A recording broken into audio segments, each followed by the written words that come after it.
Okay, that is good. Please turn off your cell phones.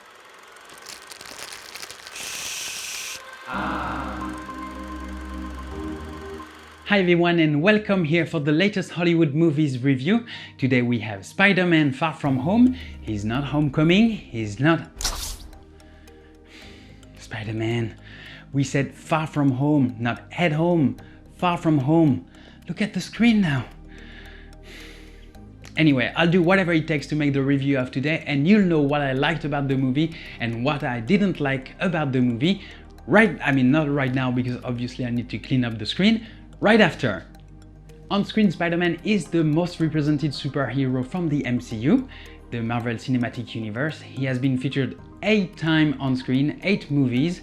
Let's do a little test and see if you have a good memory, like who were the previous Spider-Man and when were the movie out on screen. So first, we had Tobey Maguire back in 2002 for Spider-Man 1, second in 2004, Spider-Man 2, and third, Spider-Man 3 in 2007, the 3 Tobey Maguire.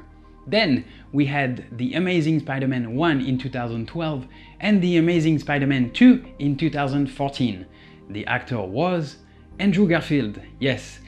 Actually, I need to say that Andrew Garfield is the one I didn't like as Spider-Man, and he was not for me in his character. He could not relate to the character, and at the point that I preferred the villain instead of Spider-Man. So it's a bit weird because usually a superhero from the MCU, you expect him to be beloved, like maybe except Venom, but otherwise all the rest you expect them to be beloved, and it was not the case for me concerning The Amazing Spider-Man.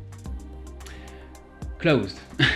Now we still have Tom Holland, that is the Spider-Man for Homecoming in 2017 and for Far From Home now in 2019. I think I got them all. No, I still haven't got them all because I said there were 8 movies and we're still at 7 because actually in 2018 we had, yes, Spider-Man in the Spider-Verse. Spider-Man Far From Home takes place right after Avengers Endgame. So if you haven't seen Avengers Endgame, first thing first, like the most important thing is you go in the description right below the video, you click on the link of the review and you watch the review of Avengers Endgame. And second, you go to watch Avenger and then you come back to watch the review here because for sure, as there are links between the 2 movies, they will have some spoiler in the video here. We have a lot of reference to Iron Man in the movie because as the audience is the first movie after Avengers Endgame, and in the world of Spider-Man, everybody and all the superheroes are experiencing the first movie where a part of the Avengers are dead or are not anymore in activity, like Captain America.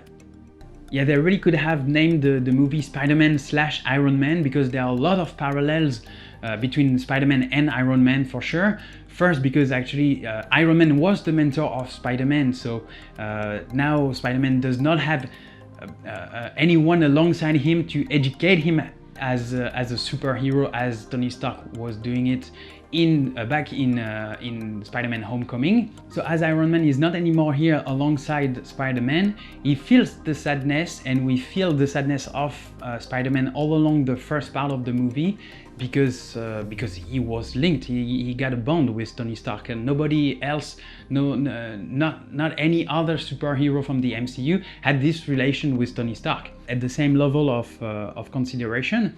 In the first part of the movie, Spider-Man got overwhelmed, he got stress attacked, emotionally speaking, and so he needs to breathe, and it reminded me of Iron Man 3 where Tony Stark experienced exactly the same situation, like when he feared to lose what he loved the most in the person of Pepper. This is what happened to him. And this is the trigger to Far From Home, because actually Spider-Man needs to get vacations. It's not spoiler at all, it's all in the trailer, so don't worry about it. But what I feel interesting into that angle is that it brings in a brand new angle on Spider-Man, because we are out of the routine that we had so far in all the previous episodes. in all the previous movies, because in the routine before, he was not having time for his friends, not having time for himself, and so now the fact that he's taking a big breath, he's just like a different angle, and I really liked it because we rediscover Spider-Man through the eyes of his friends as well, because what I found really interesting, and this is the point I want to really shift on, is that each one of his friends reflect one or more of the aspect of the personality or Peter Parker or Spider-Man. Like sometimes he is clumsy, sometimes he is strong, sometimes he is vulnerable, and I really like the fact that we learn more about his friends, but we also dive deep into the personality of Peter Parker, of Spider-Man. So all these guys will go abroad in countries abroad, like in towns like Venice, in towns like London, and actually all along the story, for sure, Spider-Man wouldn't be Spider-Man otherwise. He will have to fight some villains, and the first villains he has to fight against are the 4 elements, the Elementos. Actually, they are called this way. It's not Sandman or it's not Hydro-Man at all. It's really the Elementos. So it's like 4 villains that are related to Earth, fire, water, etc. And so at that time, he will meet Mysterio and pair with him to defeat the villains. I don't go further on the story. I don't want to spoil the movie. This is really what I liked about Spider-Man Far From Home, is that it breaks the routine of Spider-Man, and doing that we learn way more about him, way more about his friends, and the balance between all the characters, the way the bond is built between all the characters is really well featured in the film. I really like the way it has been organized, the way the relations are evolving, and the way the bonds are created all along the movie. It may not be the best story in terms of Spider-Man, but in terms of characters building, of personality building, for me it's the best. And there is one character, especially one actor especially, that is great, that he's really skilled. It's Jon Favreau. Jon Favreau is skilled in front of the camera. At the same level, he is skilled behind the camera. He has the right amount of emotions in his character. He has the right sense of humor. He never overacts. And I really appreciate it. I really appreciate that you feel he's genuine, you feel he's sincere, you feel he really wants to take care of Spider-Man, and you really feel the bond all along the movie being created into that aspect. And Jon Favreau is the producer of Iron Man 1 and 2. And he is not, it was not the first time he was into the MCU at that time, because he was already into Daredevil with Ben Affleck and Jennifer Garner.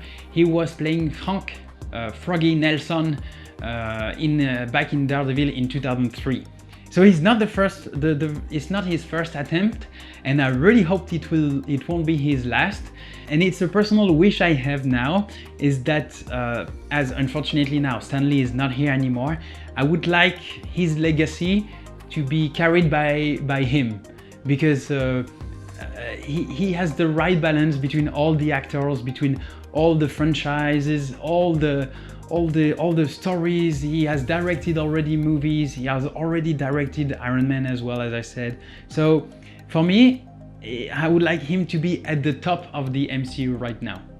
There is one character I also really appreciated in the movie, is the character of MJ, because she is like really grounded, and for me she brings another angle to MJ that we have never seen so far. So it's like Spider-Man, the whole movie is Spider-Man, but on a different angle, like for every character, and I really liked it. Like and so back to MJ, she's like having her own personality, and she's like, yeah, that's me, deal with it, you know. And the fact that she's grounded like this gives another aspect to the movie that I really like.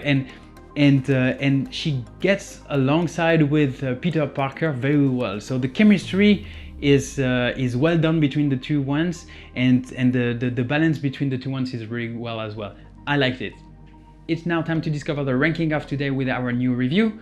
Yes, Avengers is now in 3rd position, and so we have The Secret Life of Pets number 2 in 4th position, and in 2nd position we have, yes, the review of today, Spider-Man Far From Home, and in 1st position we still have Fighting With My Family. Here is now the full ranking of today with our new review on the podium. And now we have our flop movies. The podium hasn't changed. We still have in 3rd position Pokémon Detective Pikachu, in 2nd position Godzilla King of the Monsters, and in 1st position Xmen Dark Phoenix. So I still have 2 things to say. First is that if you like the video, thumb up. Even better, you could subscribe to the channel. The best option remains make the ring bell so that you have notifications, you get email when the next video gets released on the channel. And I still have one more thing to add, is that you may share my opinion about the movie, you may not share my opinion about the movie. So what I suggest is that you make up your own mind and go to watch one of these movies, maybe all of them even better. And for me, I tell you, see you at the next review. Bye bye.